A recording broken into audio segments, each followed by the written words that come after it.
By the way, I'm drinking some of the hibiscus tea that I normally do, just so you know. The other day, Dripchin sent me a picture of the hibiscus bag, saying that he was going to follow the procedure. And Yeah. did you follow the procedure, Dripchin? So we have gone so far only to open the bag and put it into another box. Nice. Nice. But we have a big problem. It's a 40-gram bag, not 250. Yes. So we'll have to reduce the whole thing.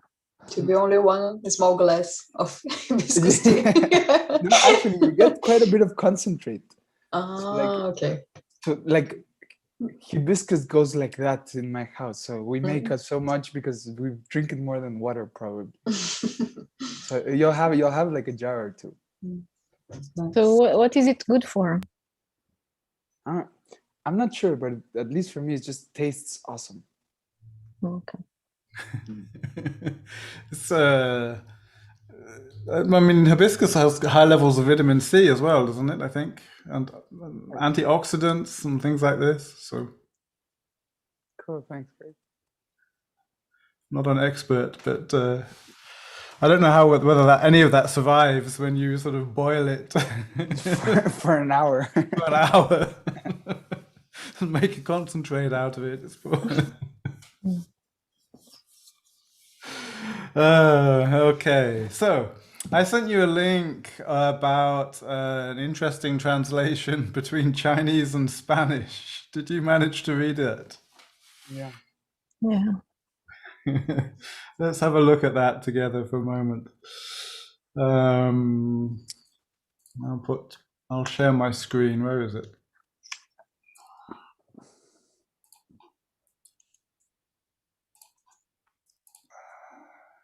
Share. Here we go.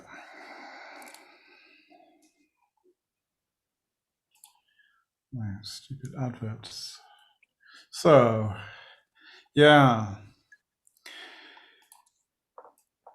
What are we going to call this then? The one that's at the end we end up with a translation in Spanish of a Chinese text that was translated from what? From English and Spanish? Spanish. Right? Originally Spanish, but according to the article, the Chinese scholar didn't understand Spanish, did he? No, he didn't. No. Yeah. Here we go. Undaunted by his lack of Spanish and helped by her friend who had read 2 or 3 English translations, Lin Shu published the story of the Enchanted Night. But how, or indeed any Western language, so probably not even English, right? Yeah, said a friend had read 2 or 3 English. So I must admit that I don't know. I never read Don Quixote. So you're the experts on this. I'm sure you've all read it. Well, we had to read at least a good part of it in school. Okay. And from what you know of Chinese culture, what do you think the challenges are going to be in understanding this, appreciating it, translating it? Well, I'm not sure what Narea would say. I would say probably the biggest thing would be all the cultural things that are put into the novel, and there's so many kind of things inside the text, like inside the text that rely a bit on the culture and many things like that. So I guess culture. Culture? Which 16th century, it was quite old. Medieval Spanish. But it was from English, yeah. So, yeah, the choice of the English versions as well makes a difference. So different versions. Yeah, and if whoever hasn't read it, this is one of the hardest texts to read in Spanish, I would guess. Like of famous literature, it's quite tough just because of the time it was written on and all of that. How just 400 years before, at least from when I studied, it was easily one of the hardest texts to kind of read. Yeah, but we read as a child, I read an adaptation first. So I already knew the story. And then there was some, how is it called, cartoons also. Oh, cool. So we had seen cartoons of it by the time we read it. Yeah, we knew the story. So The translation that I have read was in very kind of easygoing French, and it seemed to me very just like a novel actually. Okay. I Really? really don't have this impression. For me too. And it was a very short book. Really? Really for teenagers to read. It's like Yeah. the book Don Quixote is like Yeah, this like- big. Yeah, I think Like what I read was this this. It's like that's great. Yeah. Wonderful translation.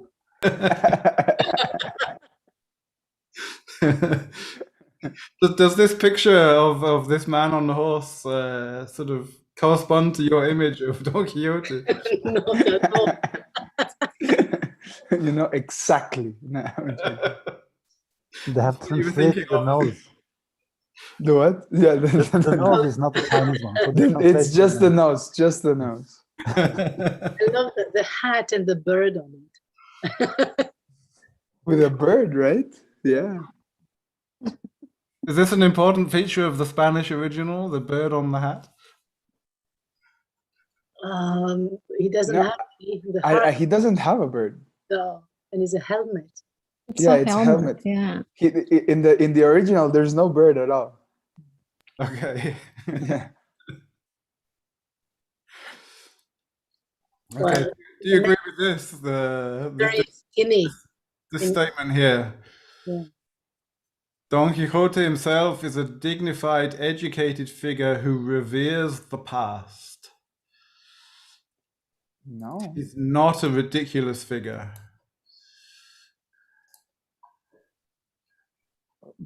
I wouldn't agree with that. Was not a ridiculous figure in Spanish either, I wouldn't say so. Like through his craziness, he said things that made sense somehow. So there's always this ambiguity, like he's crazy, but what he says is not so crazy. Okay. So that sort of corresponds here to this one. He may get confused, but it's the world that's causing the confusion. Yeah. Yeah, I don't know if I would call him dignified or But not dignified. educated. Yeah. He's not dignified at all. Neither educated, no. Nor educated. He's probably, I would say he is a ridiculous figure, but like not totally in a bad way. In a tender way. Uh-huh. Yeah. So it makes you kind of fall in love with him. Okay. I think that's the difficult part. Because Yeah. for Chinese to fall in Yeah. love or get attached to a character that has features that they really don't like. What I was thinking of is Sarkozy, the French president, who was always moving around and always hyperactive in the whole of the Chinese world, like Japan, China, and all these countries. He was seen as a monkey, and serious person does not move. He stays like a statue. Otherwise, you're not taken as seriously at all. And so Sarkozy had really a lot of problem in this country because of that. Uh-huh. Oh wow. Okay. I was listening to a discussion on China, modern China, and modern European politicians.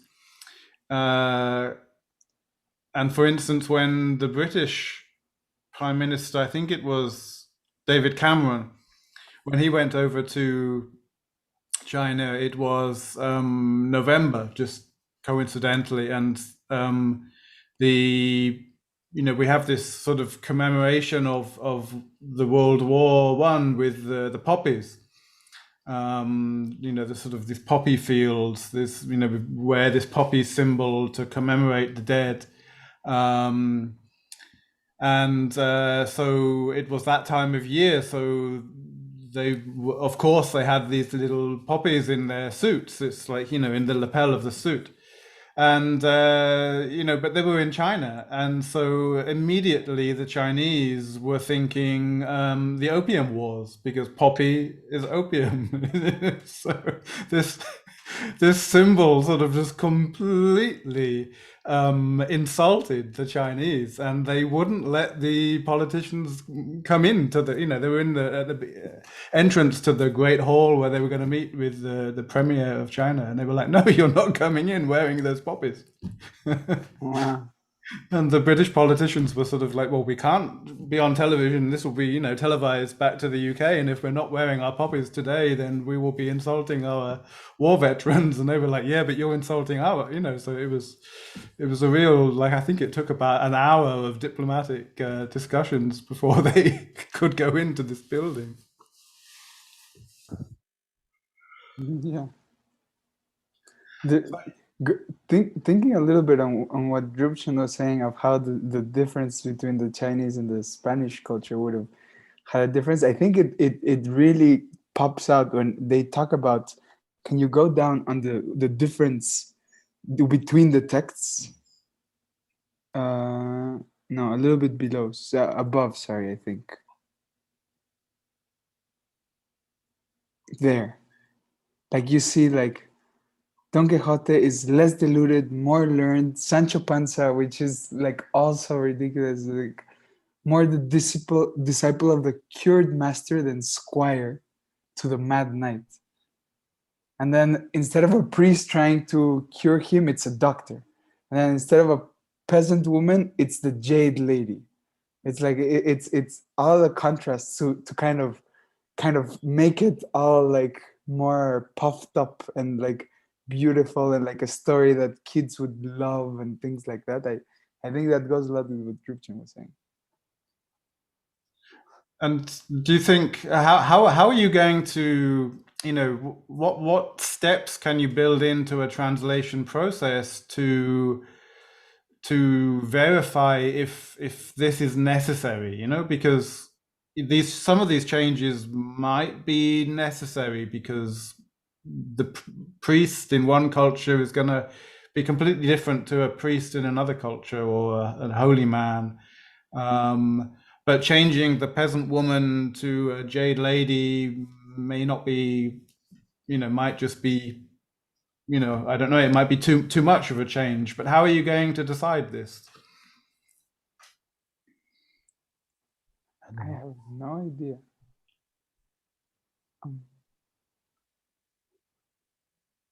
Anybody else? Anybody got any ideas? Remember, we're beginning to think about process now, so we're not necessarily thinking of, is it a jade lady or should it be a peasant woman? We're thinking of the process. How do we decide this? The first thing that comes to mind for me is, we're not talking translation, we're making a cultural Chinese story. We're talking about using a story of another culture to create something in your own. But for me, a translation wouldn't be that.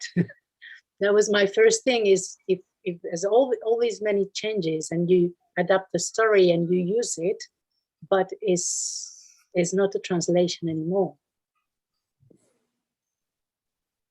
Sometimes, how far is that from the translation into French from the Disney song? There's a lot of adaptation there. In that other context, you were okay to call it a translation. Yeah, because it's something, it's not the whole story. Is a song within the story. So you're adapting, giving an idea of what is happening in that very moment. Okay. Yeah. To make it the sound, and the music was important in that movie. But here I feel is the whole story that is changed. It was just the names of the characters would be fine, but even like a priest to become as a doctor, that's very weird. It's not, it can be called a translation. It's an adaptation or recreation, because this probably changed a lot, the story in itself. So I guess maybe in terms of the process of how you would do it, I think based on what we've been talking about, one of the first things would be in the first part of the process to decide whether you're going to try to do a complete a complete translation or an adaptation or something like that. Just decide which one are you going to do. Is the book going to be this big, or is it going to be the whole tome in French or in Chinese or in everything? And are you going to try to convey, whether culturally or not, the many kind of how would you say, like the contrasts that kind of are they're permeated with meaning. For example, of the mad knight that's telling the truth versus, is it like a less diluted and more learned knight that is just telling the truth?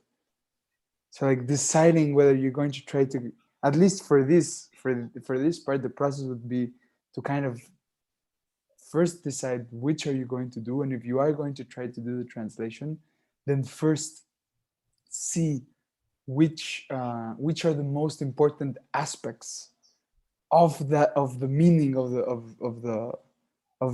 in this case, for example, of all of the contrasts and the comparisons and all of that, and then try to translate them, or maybe adapt them to your country, to your culture. Okay. That would be necessary only because when I read foreign literature, I don't expect to be, the persons being Spanish and eating tortilla de patata. If I read a German book, I expect them, I don't know, to eat their food and to do their things. So that would be first thing. Do you want to adapt it to change the culture, to bring it into your culture, or you respect what it is? Yeah. The thing is to know who is it for and what is the objective. Okay. Yeah. And then also we want to know, to come back to what we were saying at the beginning, whether we want the Chinese reader to create an emotional bond to the character or not. Because we know that if we don't change it, then they will just not like him. Yeah. Then the whole purpose of Don Quixote's story is lost. So the purpose or function again of the story, the function of what you are writing, is that going to be the same with the target reader as it was with the reader in the original language?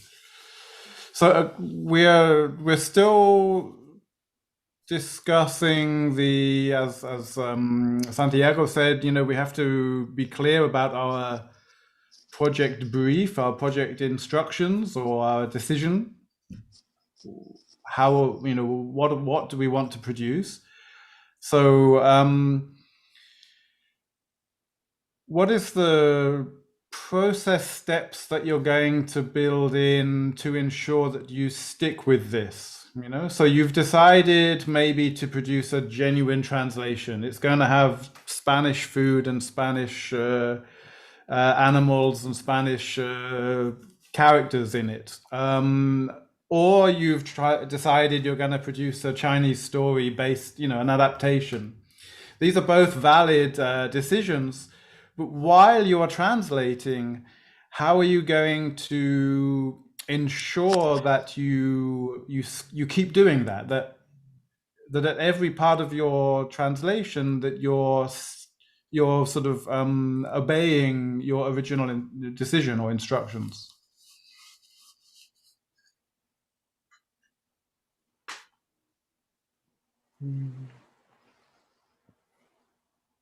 I guess that the strategy will be different, because if it is an adaptation, then at each step you'll kind of, I guess the process will be first to identify what is the effect on the reader of this and that character and this and that setting and this and that choice of word, etc. And then based on that, try to find equivalent in Chinese culture. And so what, I don't know, may make Chinese people like and find ridiculous someone at the same time. What kind of character, what kind of, let's say, character traits will trigger this kind of reaction to them? And then to kind of, then you're actually recreating the whole thing. You're kind of analyzing everything, and then see how you can bring this and that effect. Yeah. But I guess in this case, this would be impossible because the translator, he was not familiar even with the Spanish language, probably with the Spanish culture. So he was not able to understand the purpose of the book and all these subtleties of everything that is there. So I think he was kind of only imagining. He was maybe using dictionary or something and imagining, oh, this could be this could be that. So he was not able to be accurate on the Spanish. So I think this kind of recreation was the only thing that he could do. So I think this is actually an interesting point to spend a couple of minutes on, because you've identified something that he didn't have, yeah? Danny? Yes. Can you repeat that? What didn't he have access to? Yeah, he didn't have access to the Spanish culture and the Spanish language and everything about the world of this book and these characters, yes. Okay, so now we've identified what he didn't have. So I'm assuming that means that actually we think it's actually valuable or good or even necessary to have this if we really want to produce a translation. Yeah. So we've identified something that we think is important. So how often do we refer to this, and how do we refer to this? How do we use this, when we're translating? Sorry, could you repeat that again, please? Yeah, so I'm just trying to sort of focus on little process steps. Yeah. Mm-hmm. So Danny has identified something which what was his name again? Lin Ju didn't have. Yeah. Mm-hmm. So he didn't have access to the Spanish culture. He didn't have the original text. He didn't have the cultural knowledge. So assuming that we do have this, how do we ensure that we don't forget to use it? Oh, I see. Like in like you're talking about maybe like list or something like that we could follow. Yeah. What steps do we need to build into our process to check this, to keep this checked? Are we doing this? Are we using this?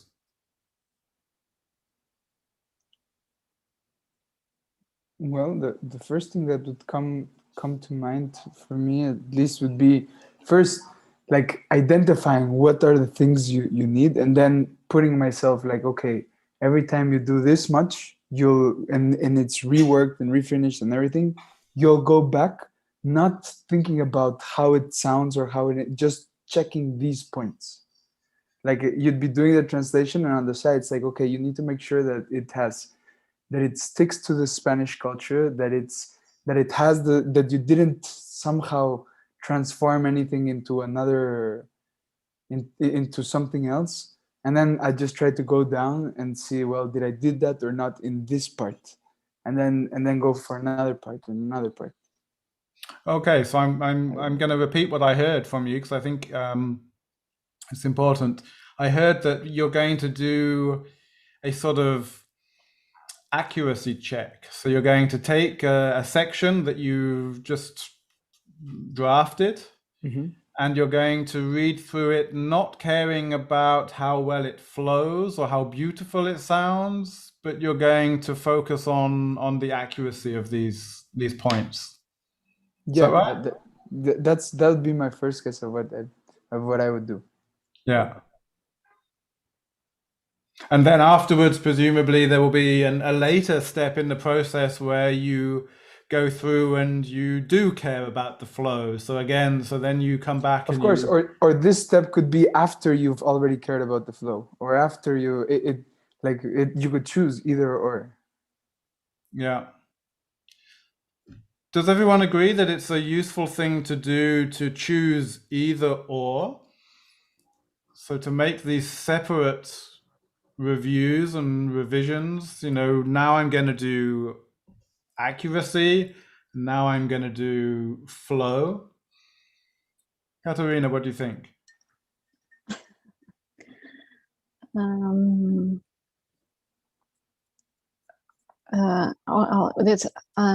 As we talked about, there's several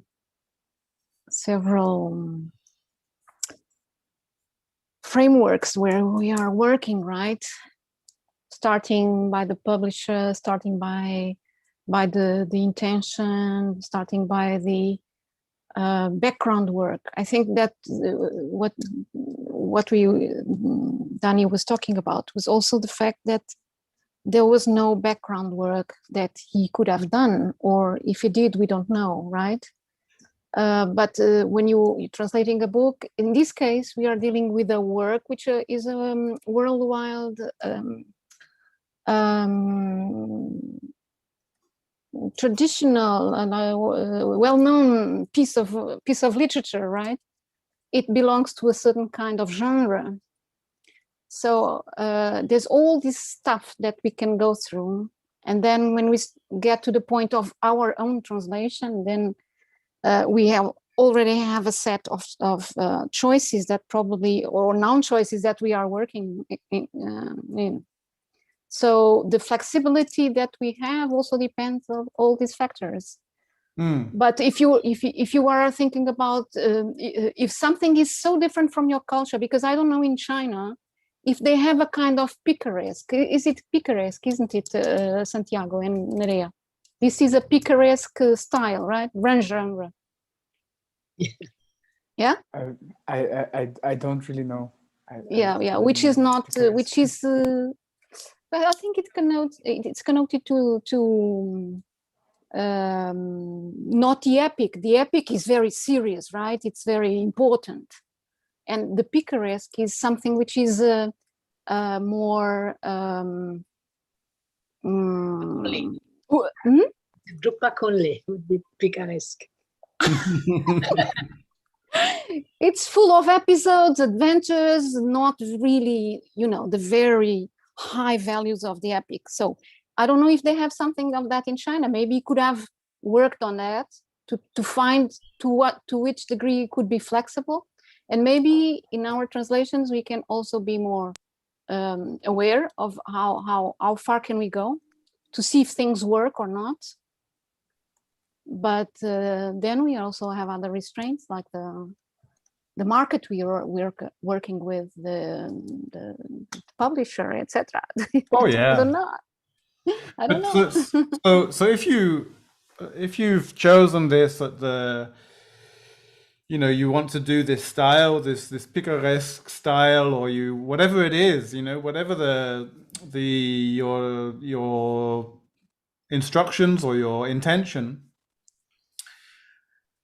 do you think that it is enough when you consider this at the beginning, and when you sit down and when you read it for the first time, or when before you started translating, you think, okay, I'm going to do it this way, and these are some things that I need to be aware of, or do you need to build in these steps later in your translation process, where you come back and you review that very, very specifically, that feature?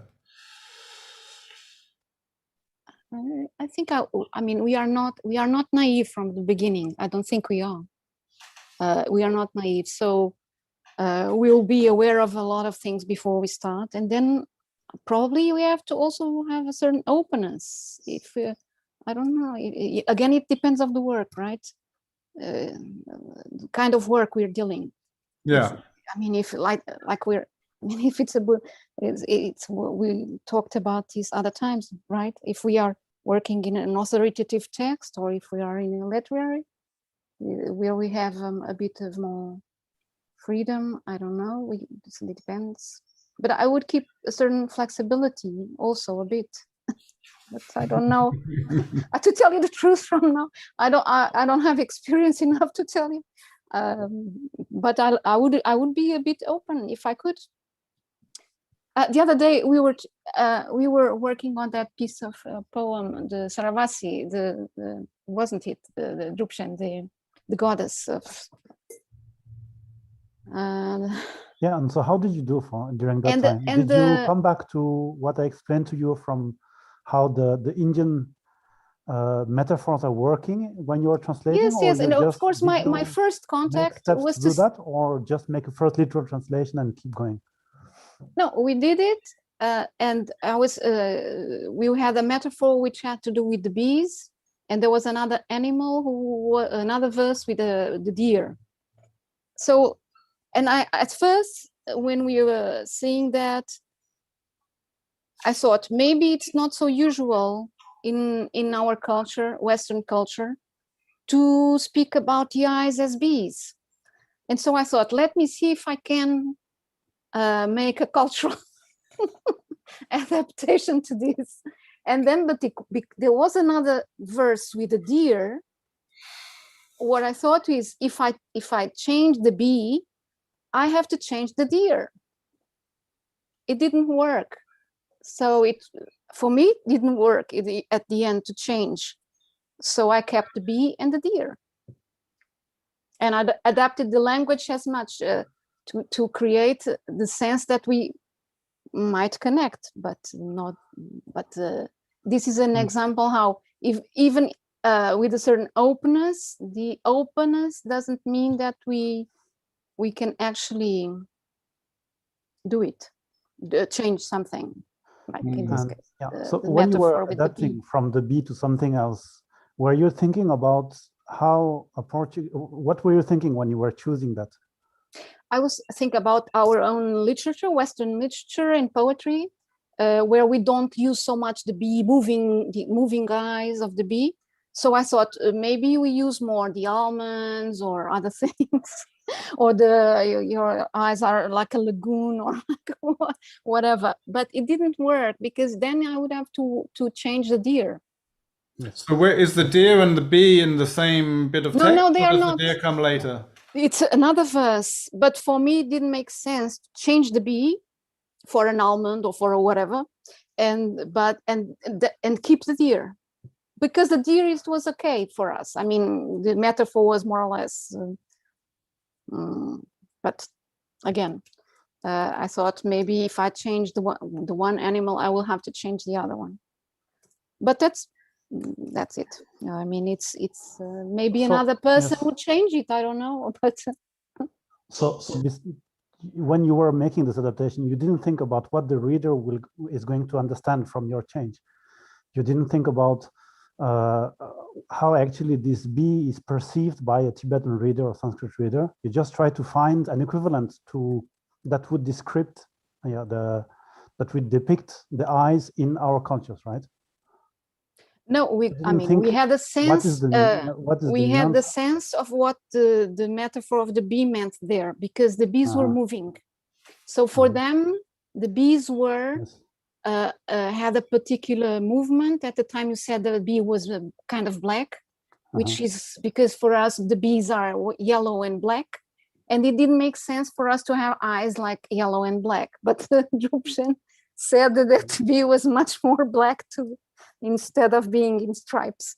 But anyway,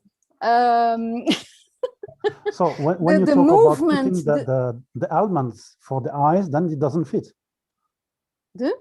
So if No, you try to no, use the the almond, almond, it doesn't fit because there's no no, the movement in almond, the almond doesn't have the movement. Right, which was the whole point in the metaphor of the original. Which was the whole point. So either I have to stick to find a metaphor with an animal that would work for us, which moves like the bee, which is a very bzz, bzz, bzz. Opens the eye, close the eye, but I didn't find any other equivalent that would work, so I kept the bee, which is not shocking. I mean, if you're reading the verse, you can understand. I mean, it's not something that you are completely the question I think is rather, are we conveying the feeling of the original by keeping the bees or not? That's what we were talking about in the beginning, right? Do we want to develop the same attachment that the Spanish has to Don Quixote in the Chinese reader? It's the intention or the effect to the reader that we're talking about, right? And so here, when you keep the bee, do you keep the same effects in the Portuguese reader or not? That would be the question. The original, the Tibetan. No, in your translation. Yes. So we want to keep the same effect. That would be one of the same effect of the original, yes. And the effect is that there is this movement of the eyes. Yes, you are asking if in the Portuguese we get this feeling in the Portuguese. Yes, we do. We can. Is the effect the same or not? Just talking about I don't know enough Tibetan to know the feeling of the Tibetan. No, but these are described to you. Yes, yes. For me, it has. It's possible to create that in Portuguese with the language, the Portuguese language. So I'm gonna interrupt the very interesting discussion there, but take the heat off Katerina a little bit there. My question was actually at a slightly different level. Okay. You know, this question of the metaphor. Let us take this example of you know, we have identified something that we think is important. You know, the metaphor. You have finished your discussion. You've come to a conclusion, which is the best. And I've interrupted you now, but my question is actually more about the process of the whole translation of the piece that we're working on. Yeah. So when do we notice that this metaphor of the bee is going to have an effect on the metaphor with the deer 2 stanzas before? Yeah. When do we notice that? And what do we do? How do we ensure that we notice that? Because maybe we're so busy with the bee, and we could come up with the perfect, and we've already forgotten that there was a deer 2 stanzas ago. Yeah. And then we move on, and 2 stanzas later, we come to another animal. You know, so how do we build in a step to our translation process that ensures that we see this deer and this bee? Now, you, as a very good translator and a good, you know, with a good memory, you noticed it straight away, you know, so you realized this. But if you're working on a text which is, you know, many pages long, and the stanza with the deer you translated 2 months ago, you know, so you're not necessarily going to remember it exactly. And now you're working on the bee, and you've forgotten it. So how are we going to ensure this consistency? This reminds me of a remark by Tubden-Jimba when he was translating logical, commentaries from different authors from different traditions on logic, Indian logic, and he was saying that first having a good grasp of who the author is, and then reading through it from the beginning until the end to make sure that you have a general outlook, and to keep that throughout, because that will influence the way you interpret, you understand each passage, and in turn it will depend how you're going to translate it. So maybe one first step should be at the right beginning, read through everything, and maybe, I don't know, take notes or kind of make an analysis that we just keep during the time of translation. Would that be not too much? Would you do that? I mean, I think reading through the whole book at the beginning is a good idea. I must admit that some of my commercial work, I don't always do it, but it's generally, I would say it's a good idea. But is it enough? Do we need anything else? Do we need more steps? Maybe we could make a document of things to remember. Like if there's a lot of metaphors with animals, remember what we've used, what we've changed, what we haven't changed.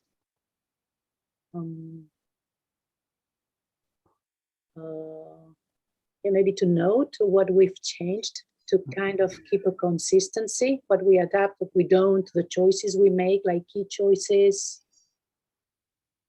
depending on the decisions we make. I don't know, I've never made such a long document that I need to remember. Yeah. Anybody else got any ideas? Yeah, but for me, I think it works better if I decide before I start the translation what I will do. If I will stick with the original, like in this case, I will try to put I didn't put exactly dear in Portuguese because dear is the most common slang for gay men in Brazil. Really? So I couldn't use at all veado. Yeah. So then I put gazelle, which is kind of a similar animal. I think would have more or less the same idea, but that's the only thing, the only reason. Then I think in the beginning, if I decided this is easier. If I decide I will stick with the meaning and I will only change if I really have to, or if I will completely adapt what is cultural. And then when I go through the text, I just make the decision while I am translating. So something like a preliminary study. Yeah, preliminary. Yeah. Yeah, going based on that, I'm remembering Eric Permakunsang's talk that we have in Dharma Sagar, and how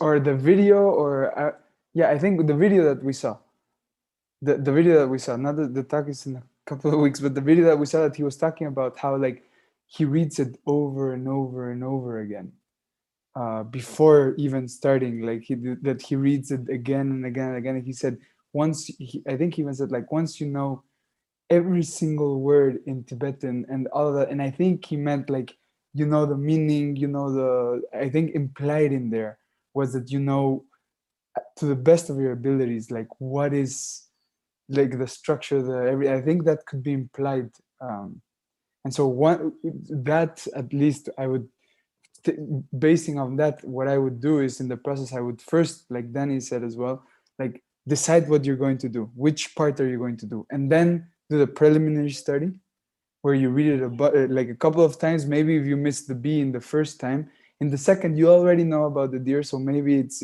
easier for you to get it. You make a little of a study, you write it down, basically all of the key choices that you're going to make, and then you start to translate. Yeah.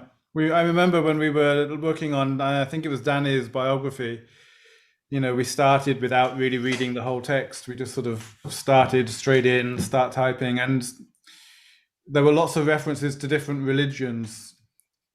And so the question of how to translate the which at the beginning, sort of the answer changed because we looked at the rest of the text and we realized, okay, this is going to be an important thread. So this is a similar example.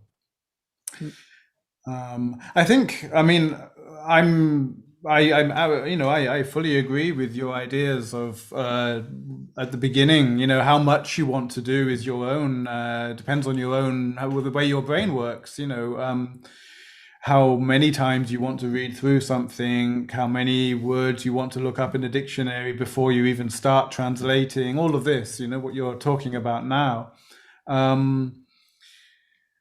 I would say that it's almost guaranteed that you will still discover new issues when you are actually translating. It doesn't really matter how many times you read the text before you start. You're always gonna get to that bit about the bee, or get to that bit about the witch, and you're gonna have an idea, or and it's somehow going to affect other bits of your text as well. So there will always be these new issues that arise. So how are you going to sort of find these ripples? It's almost like a ripple, isn't it? You have this new idea or this new problem, and you realize this ripples out and affects other parts of the text. So are you going to build in sort of review stages, where you review things, go back and go forward, This is really painful. I'm talking from my experience, actually, because I was given stories from sutras that were each like 4 or 5 pages, 2, 3 pages, some, and then I had a whole like hundreds of them to translate. And because it is sutra literature, it's very, very repetitive. And so maybe I reach at story number 5, and because of the particular context in which a word or an expression is used, I understand it completely differently. And I have an idea of something much better to convey that idea. And then after, I remember that, and I want to change all the stories that had that in it. Oh. And so it's like I have the impression of having spent like 1,000 times what would have been needed if there were no repetitions. I see. I see. But at the same time, yes, it's probably getting a lot closer to a really, yes. really good. Every time is getting even better. Yes, but taking each time even a lot of more time. So I don't know how we can kind of find a balance between always coming back and not losing so much time. But yeah, it was necessary, because otherwise there would be no, I mean, the translation from the beginning of the book and the end of the book would seem to be like from 2 different persons, because my understanding has completely changed and my solutions are completely changed. So it is necessary to review and come back, but at the same time, how do we do not to lose so much time? This is a sincere question. I don't know. I don't have the answer to that. This is a really good, I like this image, that the last chapter of the book seems like it was written by a different person than the first chapter of the book, because actually I'm a different person now, because I have a different understanding of the book by the time I get to the end. It's a nice, very Buddhist image, actually, isn't it, really? Yeah. What about this, coming back to a little bit what Santiago was talking about, is it possible to do everything at once? So, I mean, I drew the contrast between flow or fluency and accuracy, but we could take other issues, that, we're balancing many different things while we're translating. It's like juggling, 5 balls at once. You have to focus on this and focus on that, and if you are juggling and you're focusing on one ball, you're bound to forget the other one. There's your eyes go over here and they haven't got the whole picture anymore. So is it worth trying out these focused reviews?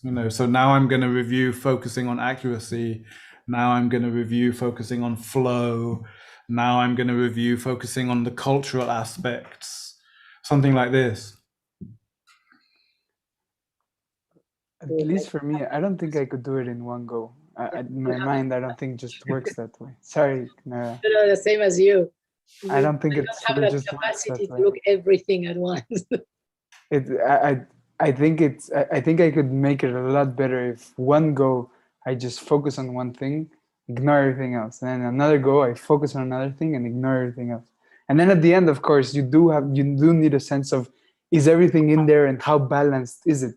But by then, my hope would be that it's much easier than if you just try to do it from the get-go, just everything at once. But I don't know. Maybe once I actually start doing some translating, I find that that's too much or too many times, or who knows.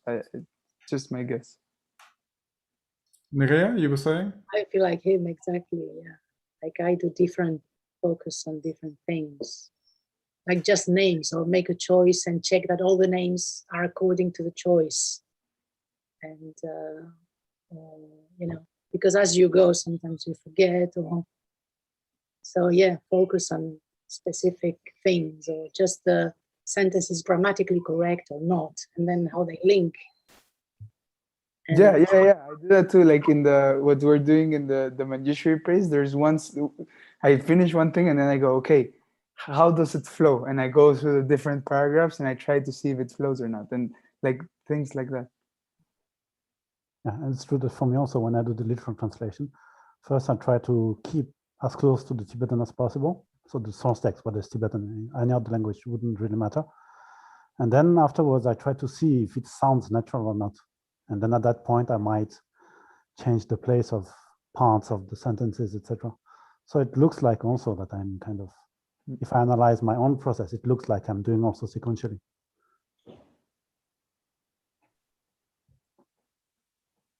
I think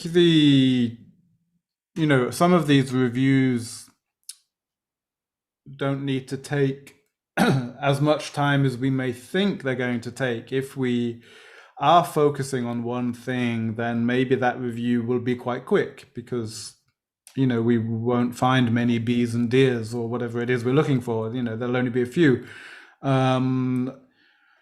So if we are used to translating in a sort of all at once manner, then of course it takes a long time. But if we forget all at once and we just focus on one aspect, then we can review something quite quickly. Maybe at the beginning a review or go through looking up new words is going to take a long time because there's going to be a lot of new words. But then after that, the next go through will be quicker. Or we can do chapters. We can review chapters. We don't have to do the whole text all at once. We can do a couple of chapters and review them for something.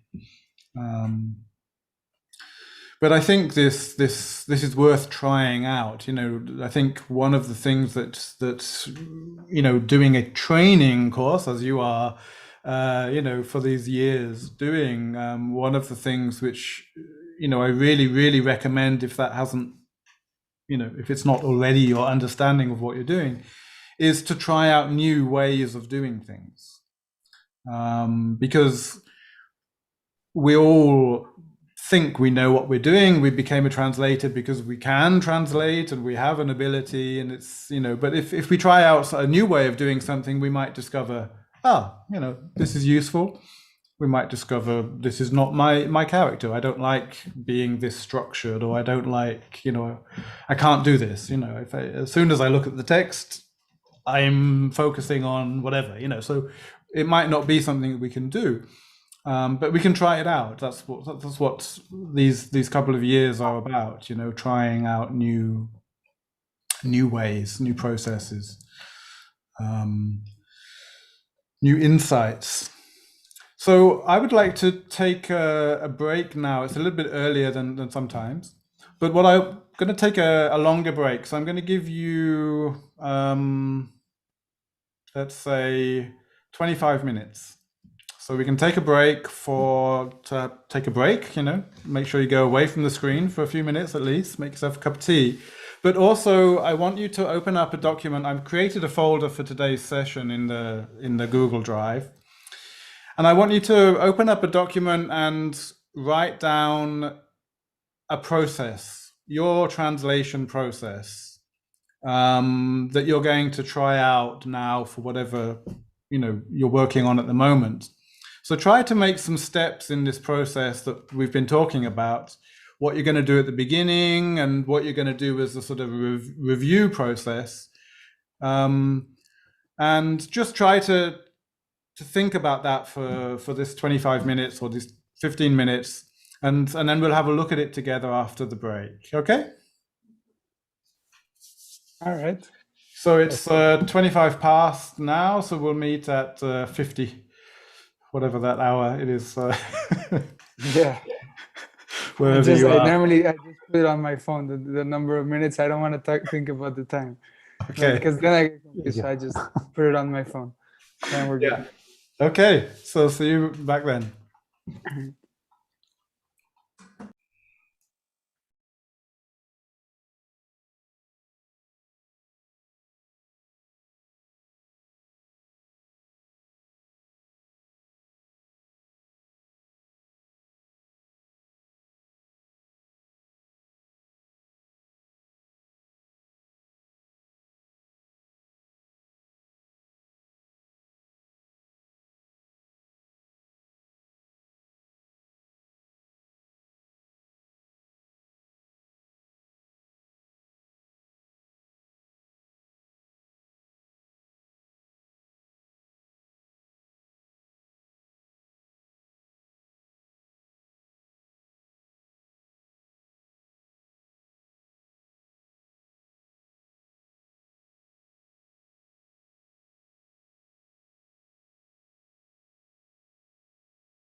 How do you think about it?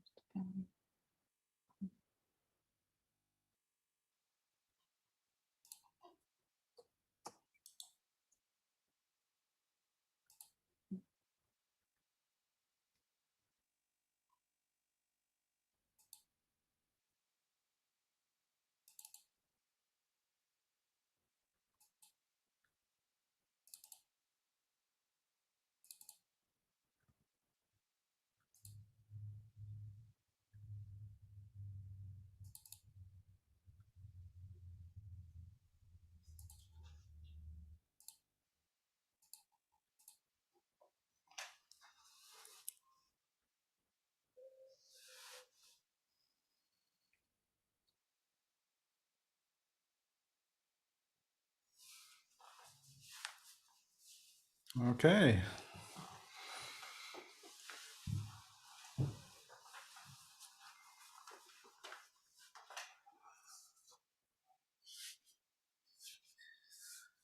So, who would like to share their process with us first?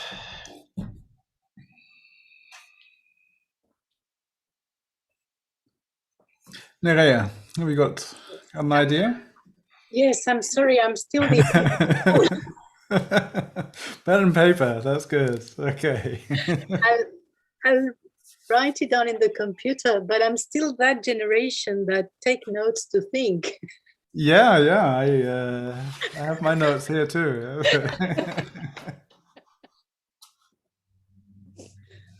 Talk us through.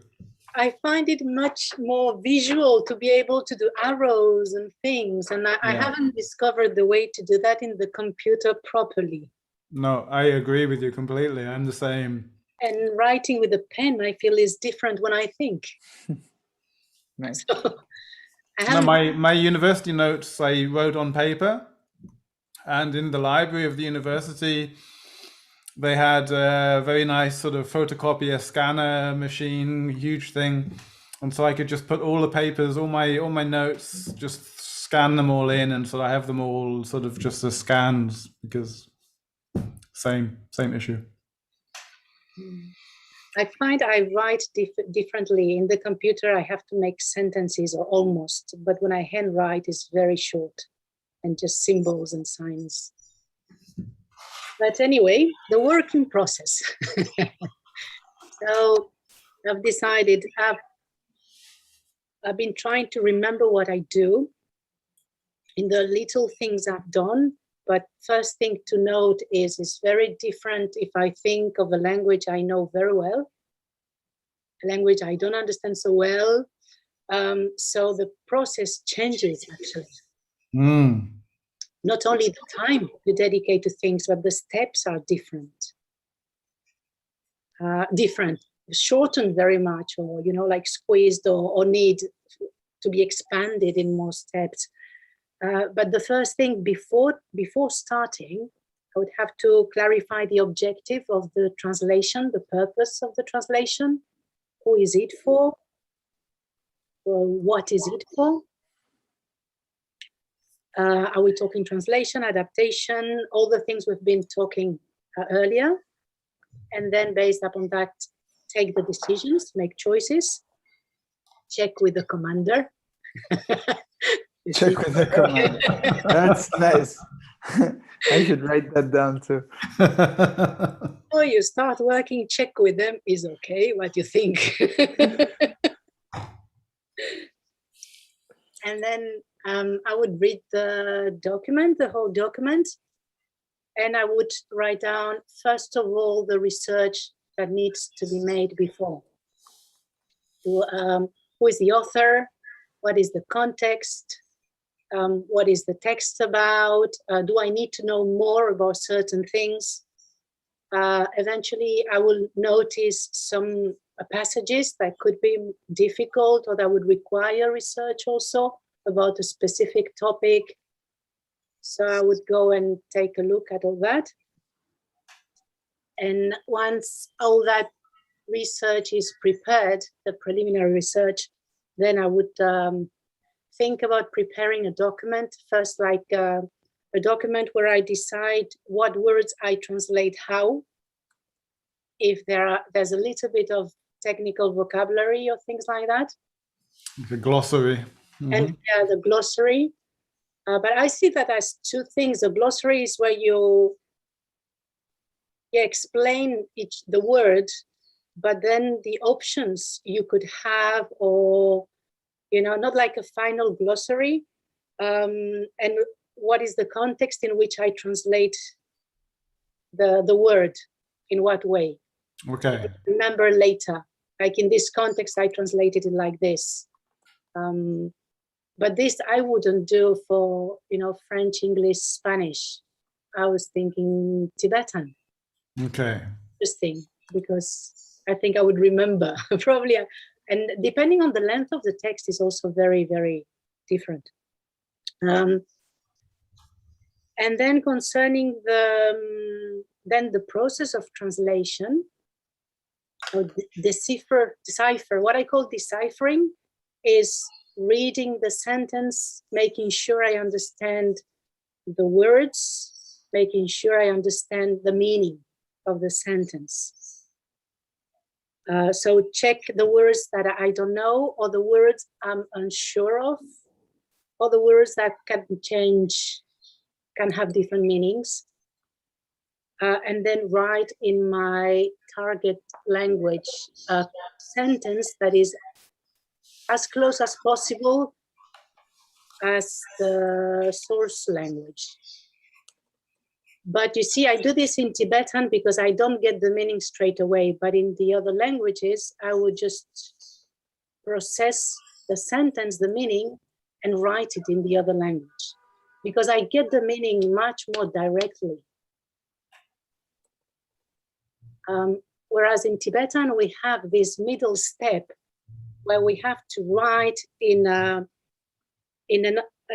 middle way sentence that remains very close to the original, but still doesn't make totally sense in the target language. So I find that is a new step I'm not very familiar with yet. So then in writing the sentence, I would normally write possibilities of other words or the phrases, things that you can choose later, and make comments on meaning of words. I use a lot the comment side to write also possibilities, or really different possibilities and choices.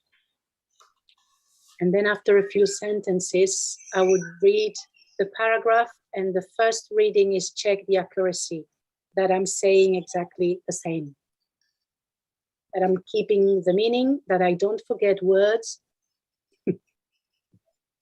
So the first step of the translation is check with the original. And then the second one is to check that is in correct Spanish. So there I would make little changes to make sure it sounds Spanish, but keeping the meaning. That's how far as I got. Okay. Thank you. I would follow that procedure, and maybe then read, when I have half a page, read the whole thing, and then check the link between the paragraphs, the flow. But the first is the accuracy with the original. Check that you don't forget anything, that the meaning is there. And then second step is check that I'm thinking in Spanish. And actually, when I read the first part, I think in the source language. And when you read your target, you think in that language. Okay, I think that's an interesting point we'll come back to. Is the thinking, what type of step we can take, or what type into our process where we are having the minimum of thinking in the the source language. Maximum Spanish and minimum Tibetan, sort of for you. Yeah. Okay. So I picked out of of how you described that, I picked up for me on, you know, some of your steps are quite small units. So you're thinking of the sentence, and then some of your steps are a little bit bigger, like you mentioned paragraph. And then you will also have a step where you're sort of, you know, linking paragraphs together. So there'll be a step that's more, you know, the minimum unit for that step would be like a chapter or something like this, or a page. Yes, and as I go, the choices reduce actually. First is vocabularies, phrases, then is you make choices as you go, every step bigger, you're deciding your choices. So actually the level of decision is changing until the final read where you make your final choices just to make sure of the consistency of all the document and the last decisions you want to make. But I'm noticing, yeah, that there's like a step going from smaller to bigger, and making choices at different steps actually. Yeah.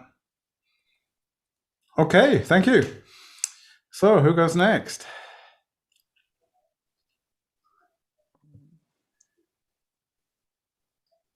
I could go. Diego? Yeah. Sure.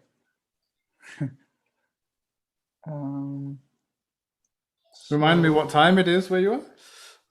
11 in the morning. 11, okay, yeah. So it's 11 in the morning. It's not that bad. But your day, your morning session is quite early for you, yeah? Yeah, to 2:30 in the morning.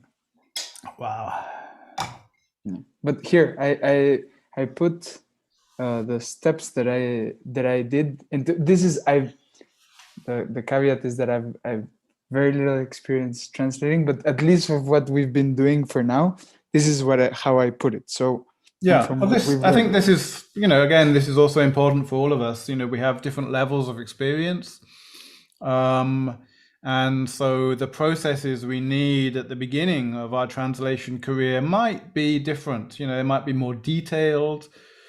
When we have more experience, we might build, you know, merge steps, merge processes. But again, it's also good, especially for someone with experience, it's very good sometimes to consciously break down those steps again, because I think I can do everything at once because I'm an experienced translator, but no, I need to, you know, break things down. So, sorry, carry on. That's all right. So the first one would be to read the text until I understand the meaning, and then also the audience and the context. So that would vary on, of course, if it's Tibetan, I have a hard time doing that now, but it would be like, ideally I would read the text until I know what the meaning is, the audience, and the context. After that, you decide the strategy. So first I would just read it just to know what it's about, without thinking about translating it or how I'm going to do it, or just try to understand it. Then you decide the strategy. Will it be a translation, an adaptation, something else? And also how much, regardless of whichever one you put, how much of a cultural adaptation you will put, or how much how kind will you be to the reader? It was one of the things we've been studying.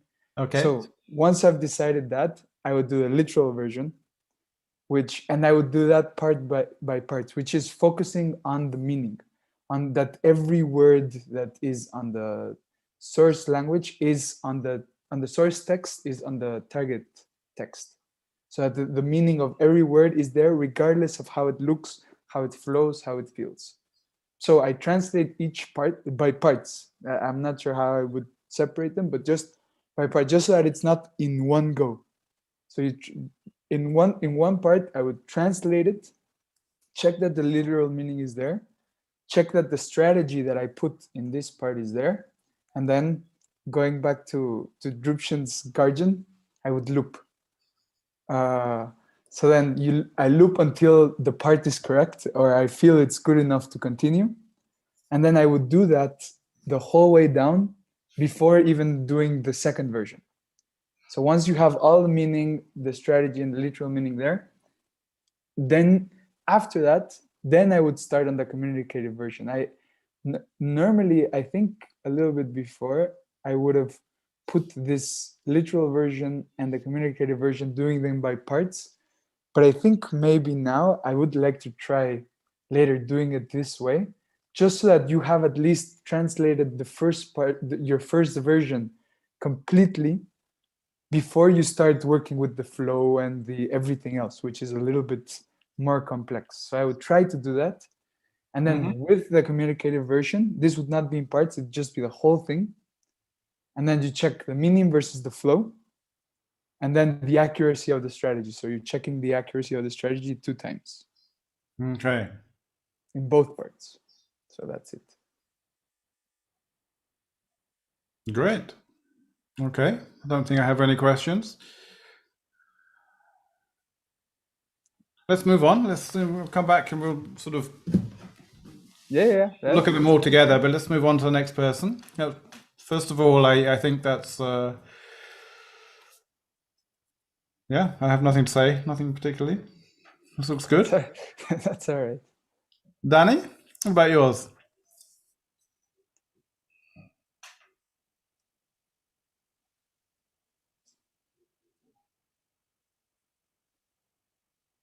Damn, cool, Danny. Wow. Here, of course, very cool. The nondra of translation, preliminary steps. I try to first check who is the author. Then, if I don't know much about the author, I try to read a quick bio, even if it's something only Wikipedia, to just have an idea who it is that wrote that text. If ideally, I can read a long biography, and here, if possible, ideally also I would check other texts of the same author to really know what he's talking about.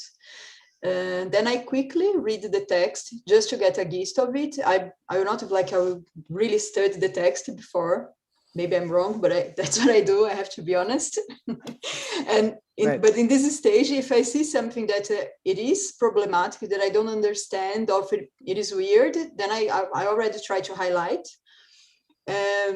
Also, if it is a topic that it is very, for example, Mahamudra, something that is, it requires more knowledge, I would make a research about the topic and read about it.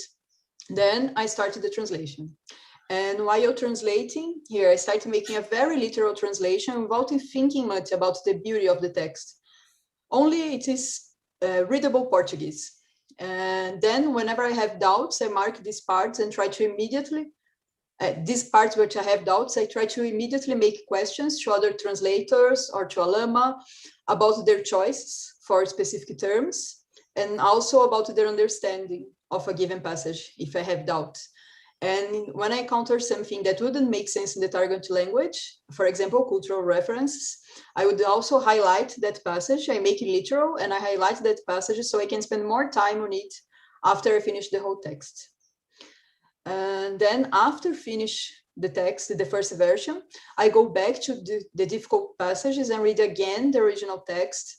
If it requires, I can make a research about it. And if it's still not enough, I check again with whoever is able to help me. Other translators, Alama, Kempo. And I read it all over again, and then I correct the ambiguities in sentences. Yeah, because sometimes I just write very quickly, and I don't know, and in the sentence it's not clear if something is related to, I don't know, to the first subject, to the second, so I correct all these. I also check the grammar again, because probably maybe there is something that's not well written, and also weirdly written passages, because something that's very literal can sometimes be weird in Portuguese. And then I read it all over again, check all the words and the sentences which I can change and improve. And to make the text communicative and beautiful would be more focused here on this passage. And I read it all over again and check if there is still anything which is unclear. And I read it all over again. And then the next step, very important, I decided to not read it all over again, otherwise I'm not finished. I have to make a decision. That's a cool step. Yeah.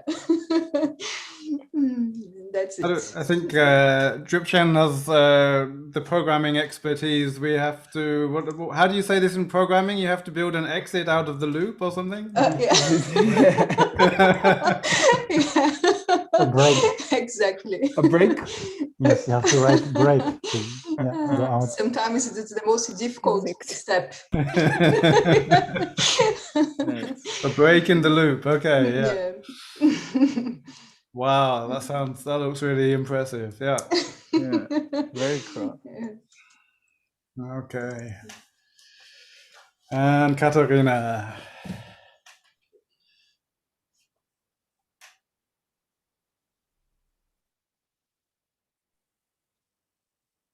Mm.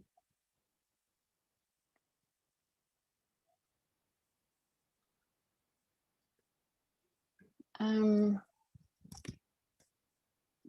yes. So Could you make it a little it's bit bigger, please, is Katarina? yeah. Thanks. This would be after the already knowing the constraints with the editor and so on. It was more focused in the translation process. Yeah. So yes. So this is very in a very how do you say, brief way what my colleagues detail probably. Yeah. The background, cultural knowledge, author's work, literary genre, etc., etc. And then more specifically, the work we are translating. Yes, read as much as possible before, if not a bit.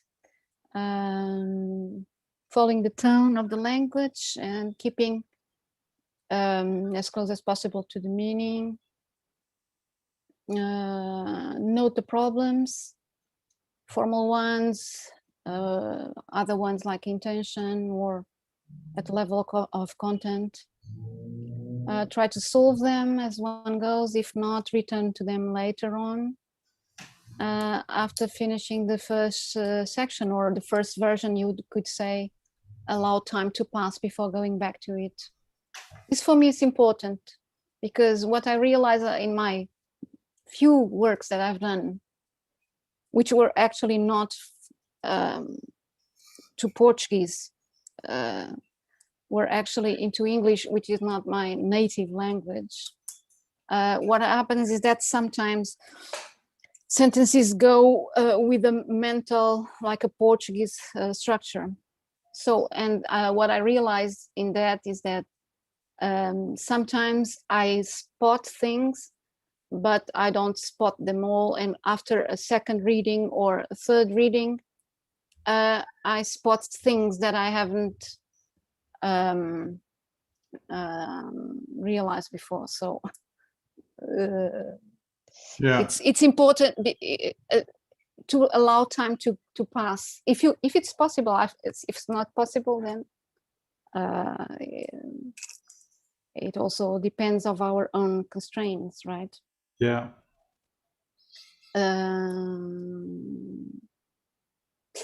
Yes, the question for me, it's very important in those processes, very key things to allow time to pass in between versions and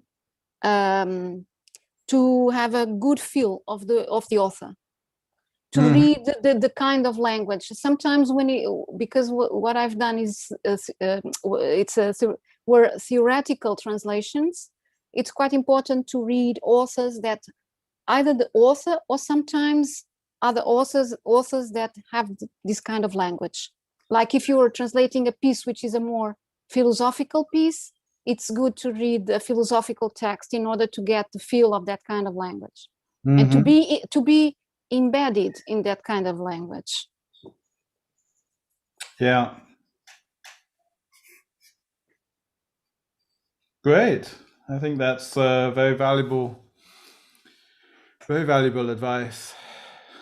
I know in the commercial world, I sometimes, get very short text, press releases or whatever it is, and they only take an hour or 2 hours to translate. And I really hate it if I have to send it off the same day, because sometimes it's like this quick, And I always, prefer to say, look, I'll send it to you at sort of 8 o'clock in the morning, but I just want to sort of sleep on it, just want to sort of put it away and come back to it the next day, look at it, and then send it off, because I always notice something,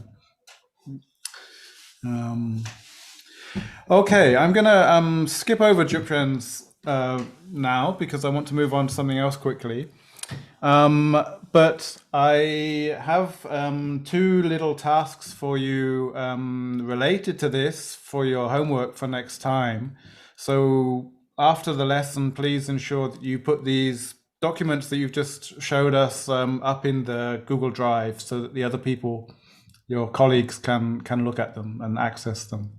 And I will send you the homework after the lesson. It's easier if I explain it in an email. Yeah, well, I think there were some very valuable points in that, and the homework tasks will build on that, on those points.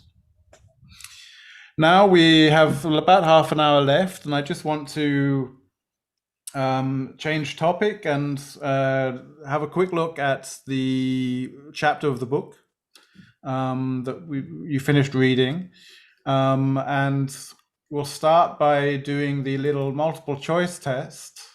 Nice. So let me share my screen with you, and you can shout the answers out. So, little multiple choice based on the chapter. Which of the following is an example of an intralingual translation? Is it the translation of a document from Japanese to English, the rewording of a phrase in the same language, or a film version of a book? I would say from Japanese to English. Wording in the same language. You said intra language? Intra, sorry. Intra. Yeah. So Rewording? the same, it's a rewording. Rewording also, yeah. Yeah, rewording. Okay. Let's have a look. Yep, got that one right. Okay. So, come on. Why is my screen not moving on to the next question? Strange. Let me try again.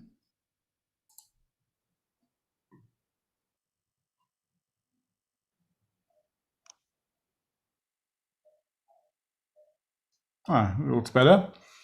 Rewording. Yeah, at least. Yeah.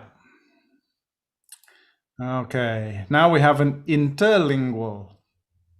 Which of the following is an example of an interlingual translation? Japanese to So English. Japanese to English. Everyone agree? Yes. Yes. Yeah. Okay. Not difficult, huh? If you know your Latin languages, inter and intra.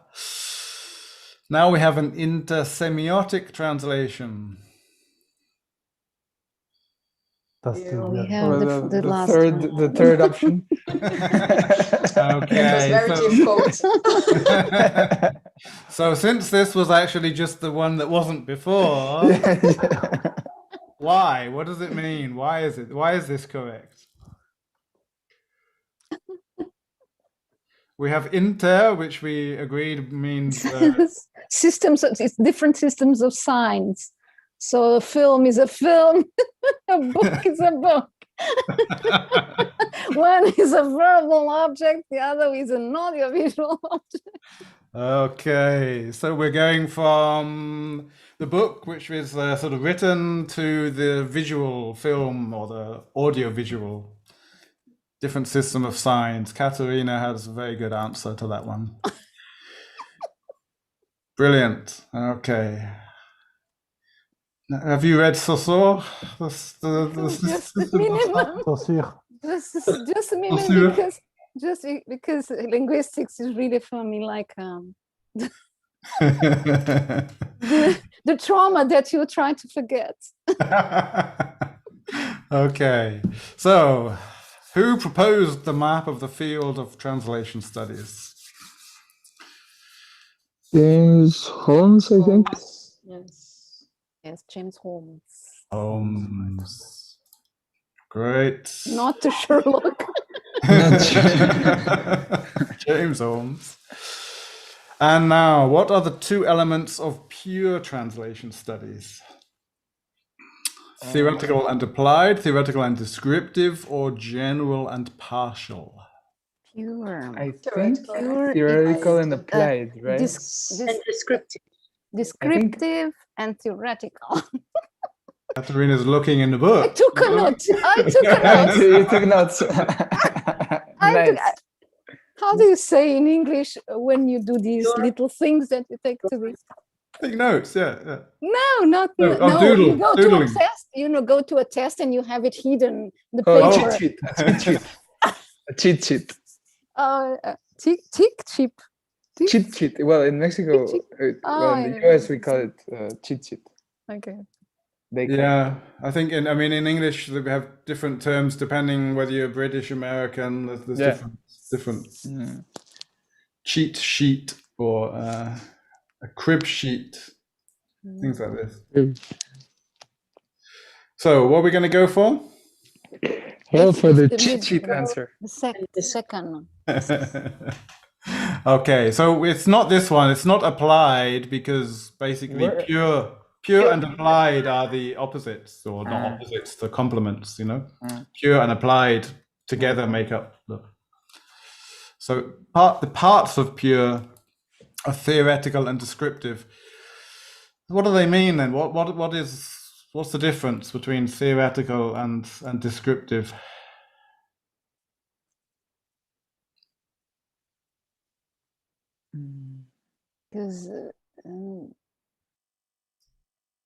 Because theory looks into things.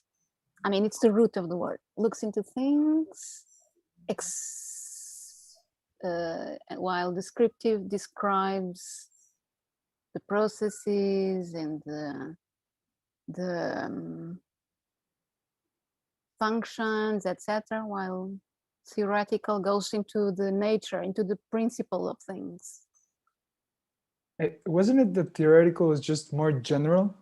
I think so, yeah. I think it aimed at creating a general model for the whole of translation studies. It's the principles, the principle and nature of translation. And then the descriptive. I'm not sure. I don't remember right now. But then in theory, there was divine.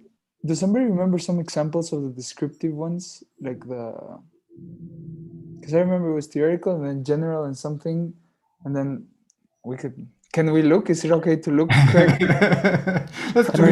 We can look afterwards. It's like afterwards. Okay. Yeah, but I mean, I like Katharina's answer. So it's sort of Katharina's answer mirrors my understanding. Very simple sort of descriptive describes what there is, and theory sort of develops ideas of why it's like that, or what the principles are, as Katharina said. So, and I can imagine that's what Drupchen might mean with sort of general, in terms of as the principle, the overarching or underlying of what we see. But what we see is what we see. It's just we describe it with the descriptive.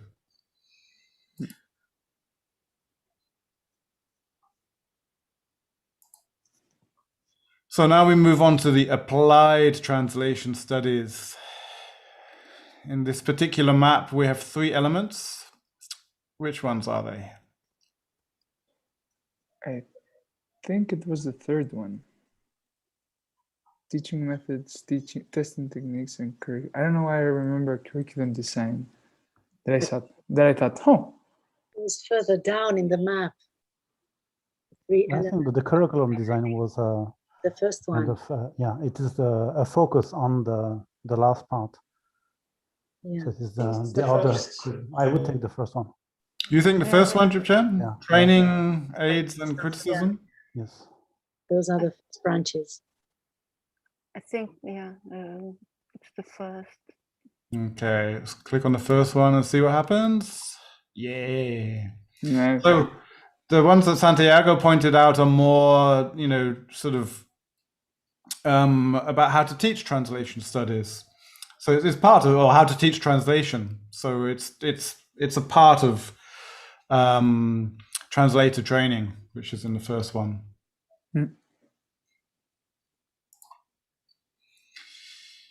And Van Dorslayer's map, I don't know, I think Nerea probably pronounces this one better, is divided into translation and translation studies. Which of the following is classified under translation studies?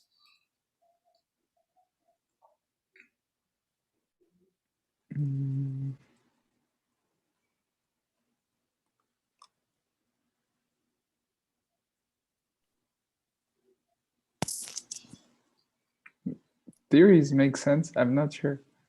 Media. I would shoot Yes, that I also. would also say theories. Yeah. Just because I have no idea what's in Yeah. media. Sounds like the best one, right? It sounds good. Yeah. They all sound good, really, to me. I mean, I quite like modes. I think we can study them all, really, can't we? But I think in his map, we'll try for theories. Yay. Okay, very good. Again, maps. His map is his map, or her map. I don't know. It might have been her. So it's not too important why media or mode are not on this particular map. I asked you in the let me stop sharing the screen. There we go. In my email, I asked you to think about what you can bring from your previous professions, your previous fields of expertise, to this field of translation, because one of the key aspects of that chapter was just how broad and how many different things flow into translation, and they did sort of talk about it as being an interdiscipline. So what can you bring with you from your other fields of experience?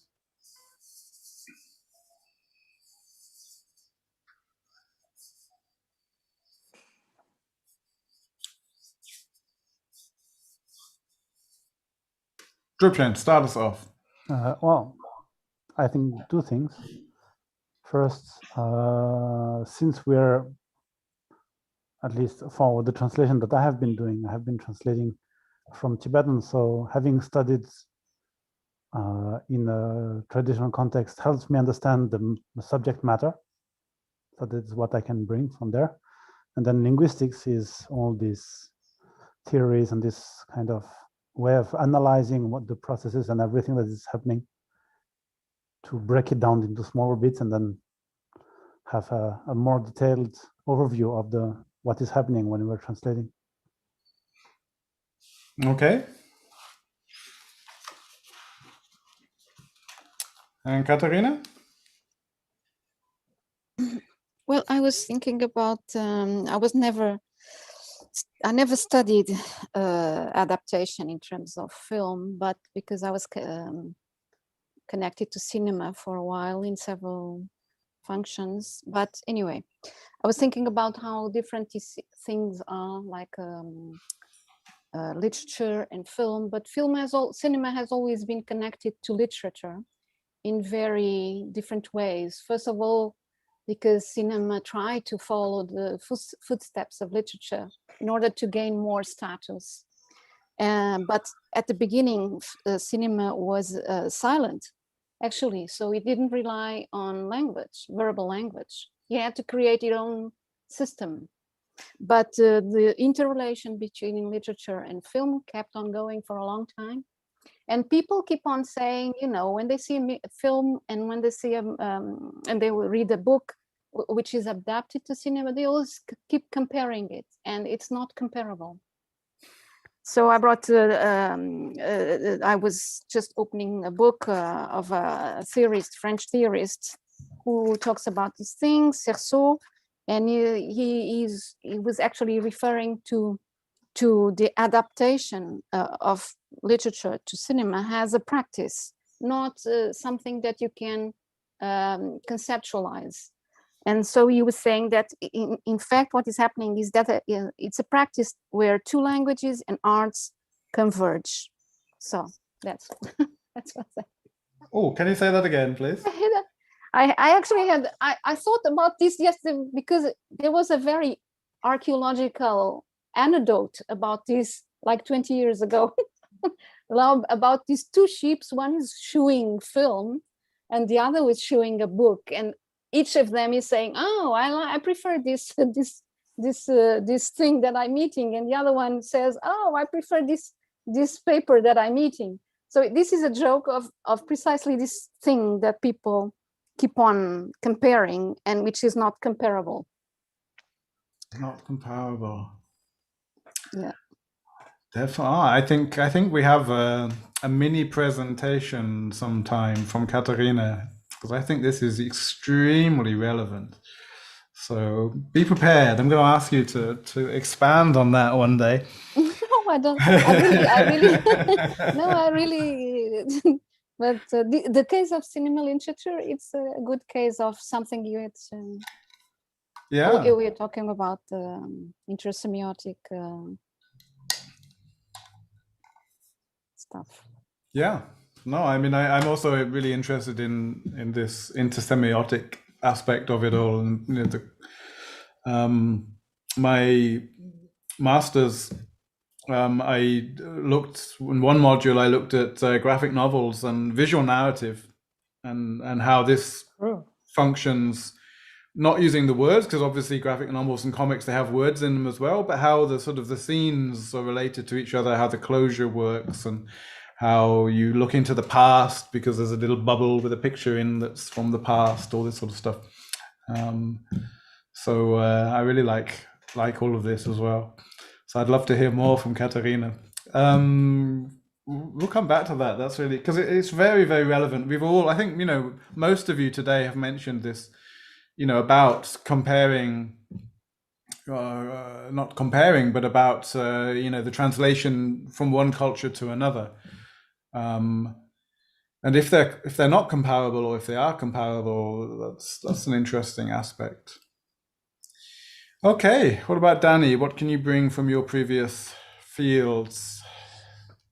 Yeah, I got some key design concepts that I thought it's also relevant to translation. For example, the first one, which I'm sure you have heard, and probably most of people have heard, which is less is more, yeah, from Bauhaus movement. It is essentially about, I wrote here, breaking down things to the barest elements necessary for a design to function and focus on the purpose of design.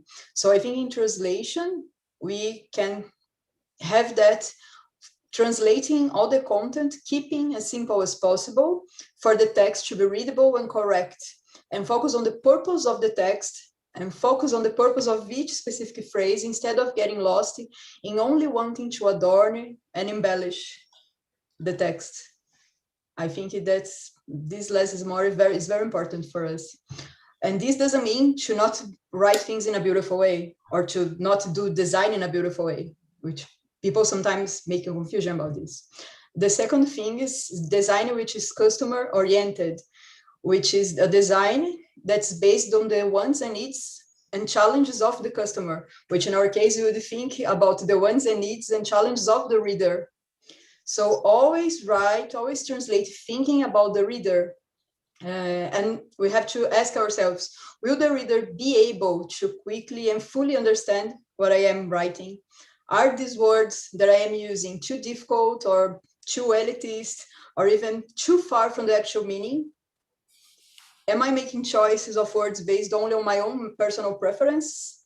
So this is something we can always think about. And also consistency and repetition, because this is what makes a brand, a logo, or any marketing material recognizable of any brand. So in relation to Buddhist concepts, we should try to always use the same word to a term.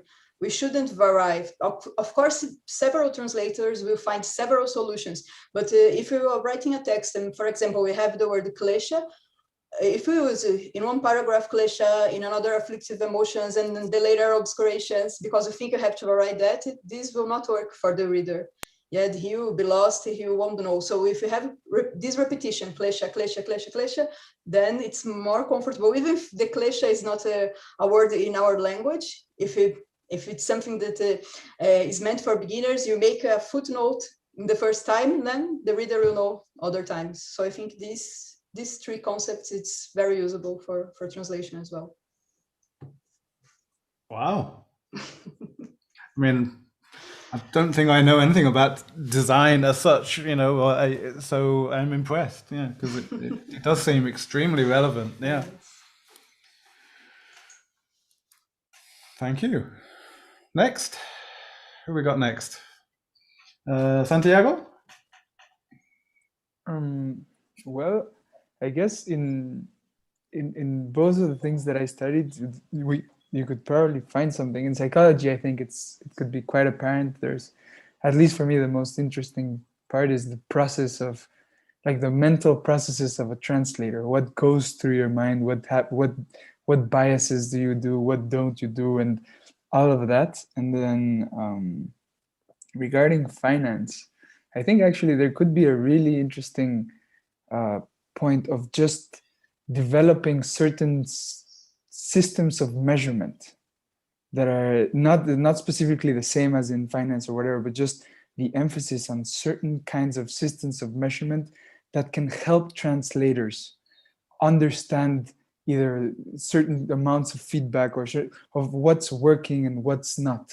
It was normally, I think, we just get certain styles or things like that, they're published, and then that's pretty much it. We don't get that much feedback or things. I think it probably wouldn't be easy, but trying to really develop certain systems of measurement that focus on critical points. It doesn't really have to just be on whether it's a good or bad translation, but specifically like which words work better, which things like that. It probably wouldn't be easy, but I think it could really help translation.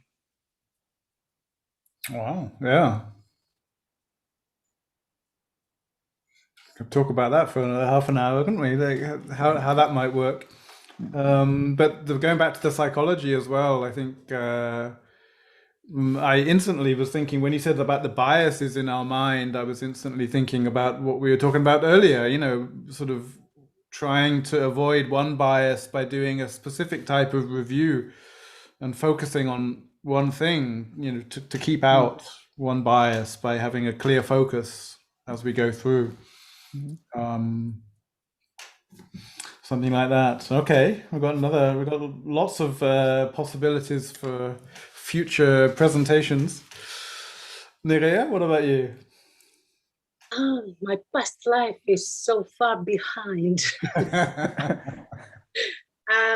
But I was thinking maybe research was something that I really enjoyed, and actually as a lawyer, I basically did only research, checking, because we had to make choices and just based on other cases. So I would love to be able to do that in Tibetan. Like, I'm always obsessed of knowing where the texts come from, the sources. It's something is very difficult. We are taught a lot of subjects, very general, and I'm always a bit frustrated not knowing, but where does it come from? Who said what?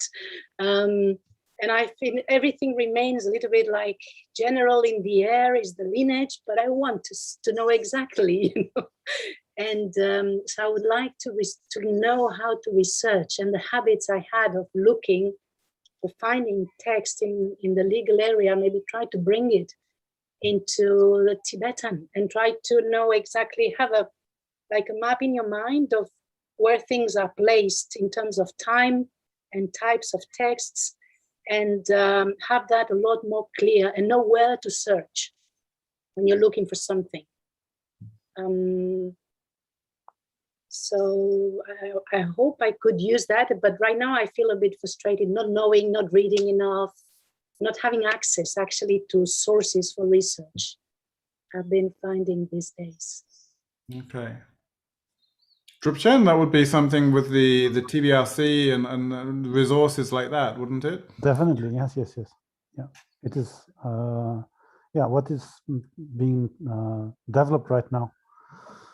Until now, TBRC was only focused on images and scans, but they have recently included OCR, which, when it is used in parallel with actual digitalizations of the text, then the OCR enables to locate in the scan the passage where a word is found.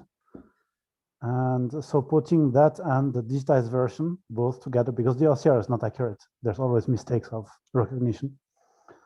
So that then you can really, yeah. And then there's the whole thing about creating a map of lineages. Not only that, but also about different, how do you say, themes and subjects like Vinaya, Prajnaparamita, and then Tantras, and then different lineages, etc. And each of them kind of making a big, there's a word for that now, I forgot that. Very nice sounding in linguistics. Taxonomy, they call it. I was going to suggest it. I think I Yes. knew what word you were looking for, yeah. Yes. Yeah, basically it's just a big tree, and you can find your way around by going from the most general to the most specific, or the other way around. And to a certain extent, they have already implemented that in TBRC. So you can already search by themes. You can search by, for example, they have a whole part where you can only look at scriptural sources, Kangur, Tengur, and the different editions. Then you can look by author, you can look by theme, you can look by, I don't know, ritual text. And But it's in Tibetan. it is all in Tibetan, yes. That's the you thing. can search, yes. Learn Tibetan fluently. Yes. Yeah. And then for in-depth search, and then the program that I was using is really helpful also, because you throw it in a word and it will show you like hundreds of different contexts of where it is used. And if you put the word and then right after you means, then you will find all the occurrences within the text which explain what that word actually means. So if you say a tree means, then you'll find in all the literature, every passage where there is a tree means, and then the following passage is going to explain you what this word means. So this kind of thing, yeah, it's very helpful.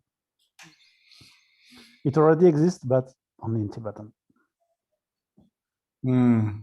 Yes, it can be quite challenging. I mean, even I noticed with my research that, when I'm researching in English, it's just so much easier. If I have to research in German, it's somehow, I mean, my German is, I'm pretty fluent, but still, it just, those little branches don't go off. Those little lights don't go on as quickly, and you don't think of 3 words instead of, you only think of one that you can search for. And yeah, it's a challenge. So given your range of expertise and this range of skills which you can bring in, would it be possible, I don't know how you're working on the other aspects of your course, but when you start another text or another section, for you to sort of divide up the tasks so that each one of you can apply this particular skill you have to your text and then bring the results together. I'm just wondering if you could try that out once for a translation you're working on. So instead of everybody going off and looking up, where does this text come from, and going through the text and thinking about the cultural aspects, or going through the text and thinking about what the reader, if you divide up these tasks according to your skills, and then try to bring this together, so you're still at that very first step of the process, and then you do the tasks as a team, and then you come together to sort of build that picture. Do you think that would work? Yeah, We would have to do it the English version, right? Because we all it kind must of be in English translate because, in different, Yes. even in the different Spanishes and Portuguese are a little bit different. So I guess everybody makes it a little bit different translation. But if it is for this general search about who is the author, what is the theme, etc., then yes, this way something we could do. But as soon as we go into more specific things, then each one has his own language, his or her own language. Yeah.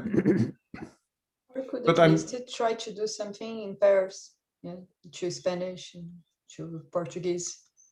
As well, yeah. But are you suggesting that Santiago would make a kind of software to find the words? Not at all. Like problematic words.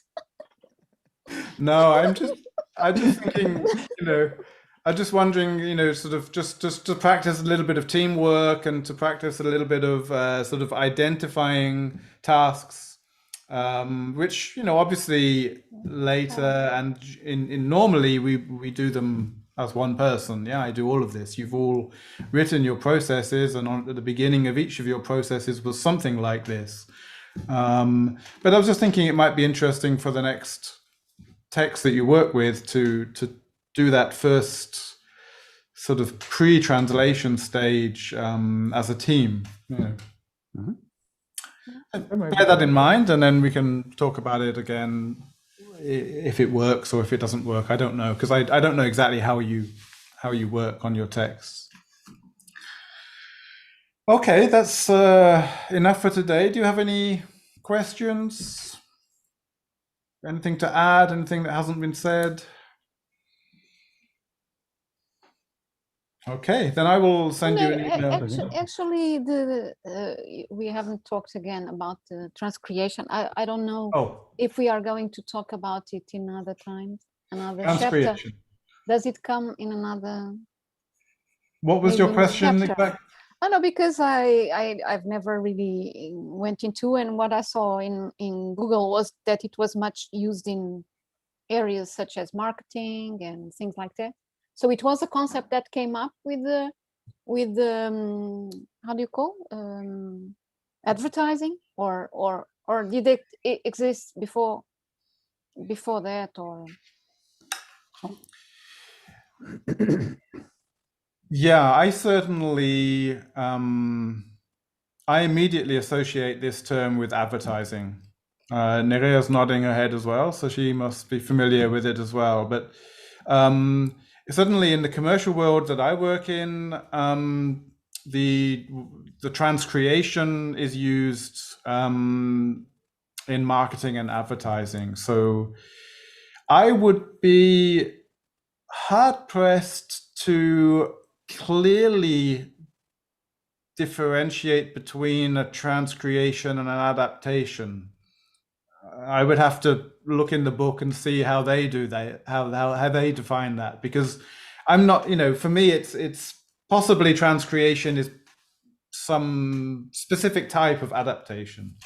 But I showed you last week a little text that I'd been working on last week, where I changed the headline. So the German headline was simply "Rescue of an Eagle Owl," and I suggested a headline that said, well, an owl. Yeah. Now that for me is a classic example of transcreation, because it doesn't work in German. You can't make that joke or that wordplay, but it just jumps out of the page at me in English, because that's what's happening, and it works because it's a headline. And if you imagine an English language report or press release, then this could be quite a natural headline for that report. So for me, transcreation is an example, and again, this is where for me transcreation is very close to adaptation, or a subset of adaptation, is where I really, I take the German. For me, I'm talking about my example. If I'm doing it, I look at the German, I understand the German. I have to really, sort of see the situation, and then I sort of forget that. I go to the English world and I sit down and I write something in English. And I almost, in a perfect transcreation would be not looking at the German. Here's an advert for a chocolate. It's written in German. The key features of this chocolate are that it's it's very tasty, it's very expensive, and it's got peppermint in it or something, and so you've got this text in German, and you just take all of that, you make some notes, and then you go over here and you write a text in English about expensive chocolate and the message that the client has. Now really, that job, and I have actually refused to do jobs in the past because I believe that job should be done by an advertiser and not a translator.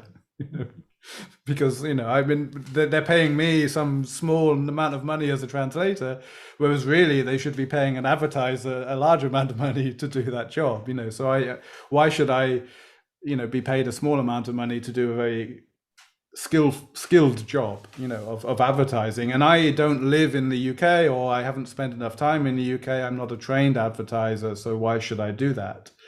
So really, this is, for me, transcreation is it borders on translation, because you have to be an expert. You have to be an expert advertiser to write advertising in English.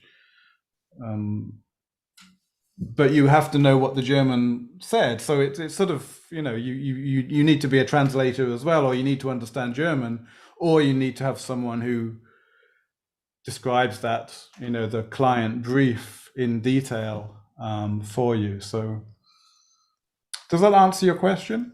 Yes, yes, thank you. I need to look in the book. I think it comes in chapter 4, chapter 6. I can't remember where they talk about this in to actually really sort of, if there's a specific definition of the difference there. It's a little bit like our Chinese man, he wrote his adaptation in Chinese. Yeah, yeah. But and as you said about the book and the film, I'd be interested in your thoughts about the parallels there between this what we're calling intersemiotic transfer, because you're creating, but you're also you're also bringing across something. It's not a purely original creation. You're carrying something from the original. So I think they all overlap, transcreation, adaptation, sort of overlapping.